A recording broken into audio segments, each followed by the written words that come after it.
السلام علیکم ورحمت الله وبرکاته. دوستانو امید لرم چې ټول به ښه یئ او خوشحاله به یئ. نن انشاءالله سبق نمبر 8 دی، 7 چې 5 باندې به انشاءالله تاسو پوه شوي یئ. هغه اوس حرکات و زبر زیر پیش. اوس چې دی هم دغه حساب دی، خو هغه زبر چې دی هغه 2 زبرونه شو دي، هغه زیر چې دی هغه 2 زیرونه شو دي، هغه پیش چې دی هغه 2 پیشونه شو دي. نو کله چې دغه یو چې عصب یوه نښه چې وي هغې ته موږ زبر وایو، چې کله دا زبرونه 2 شي په یو حرف باندې له پاس دا 2 راشي، نو دا بیا 2 زبرونه دې ته موږ وایو، 2 زبر به ورته وایو.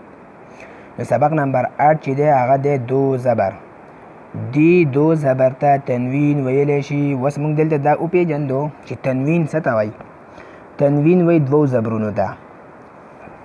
اخوا یو زبر و دلته 2 زبرونه چې شي نو بیا به ورته موږ څه شی وایو، 2 زبر ته تنوین ویلی شي، تنوین به ورته وایو. د 2 زبر د تنوین په آخر کې د نون اواز پیدا کیږي. د نون اواز څنګه پیدا کیږي تاسو ویم. د 2 زبر د تنوین په آخر کې د یو الف په مقدار پوزې ته اواز ځي، څنګه ځي دا ورته ویم. د 2 زبر د تنوین په آخر کې اکثر الف او یا لیکلی کیږي، خو ویلی کیږي پکې نه. وی با 2 زبر د دې جوړ دی او بند د دې روان دی لکه.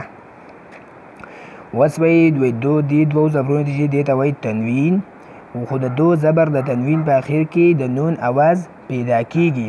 هغه څنګه پیدا کیږي؟ لکه اوس فرض کړه دا دی با 2 زبر بن، یعنې لکه د نون اواز پکې پیدا شو. با 2 زبر بن، پوه شوئ پې د نون اواز پیدا شو. وایي د 2 زبر تنوین په اخر کې د یو الف په مقدار پوزې ته اواز ځي، څنګه ځي؟ لکه با 2 زبر بن. موږ به داسې نه وایو چې بن ډایرکټ به نه وایو، با 2 زبر بن، او دلته دا یو الف په مقدار پوزې ته اواز لاړ. او وایي د 2 زبر تنوین په اخر کې اکثر الف او یا لیکلی کېږي، خو ویلی کېږي پکې نه. دا تاسو اوس که خیال وکړئ د با سره څه شی دی؟ الف لیکلی شوی دی، د تا سره الف لیکلی شوی دی، د ثا سره الف لیکلی شوی دی، د دال سره یا لیکلی شوی ده، خو په دې باندې هېڅ قسمه حرکت نشته دی. دا به موږ دې سره نه تړو، دغه به هسې لیکلی کېږي. په قرآن مجید کې هم داسې راتلی شي، خو دا به موږ ویو نه، دا به دې سره ویلی کېږي نه. لکه څنګه چې زه یم ګورئ، همزه 2 اوله طریقه صرف جوړ. همزه 2 زبر، با 2 زبر، تا 2 زبر، ثا 2 زبر، یعنې الف به ورسره نه ویو. جیم 2 زبر، ح 2 زبر، خا 2 زبر، دال 2 زبر. دویمه طریقه جوړ او روان دواړه. ګوره همزه 2 زبر ان، با 2 زبر بن، تا 2 زبر تن، ثا 2 زبر ثن، جیم 2 زبر جن.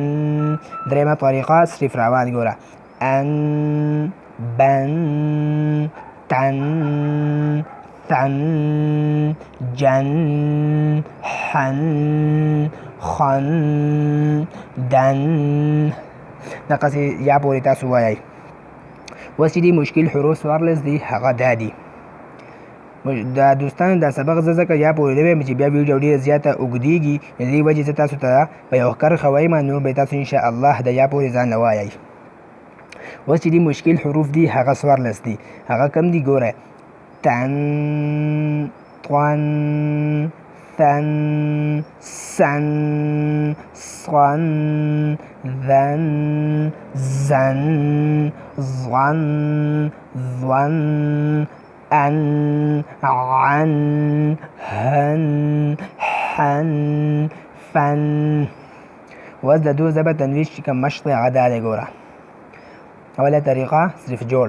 را زبر، غین زبر، دال 2 زبر، یعنې الف به ورسره نه ویو، یعنې اکثر وایي الف او کله یا لیکلی کېږي، خو ویلی کېږي نه. دې سره بس د دال سره الف لیکلی شوی دی، خو موږ ویو نه، صرف به موږ ویو چې دال 2 زبر، جیم زبر، نون زبر، فا 2 زبر.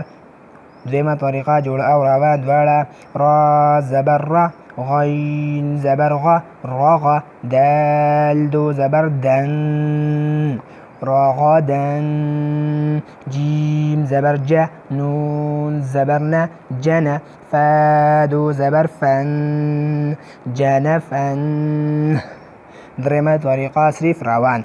رغدا جنفا كسفا هدى طبقا لبدا أحدا كبدا لبنا طوا صحفا جمعا نسبا غدقا كفوا.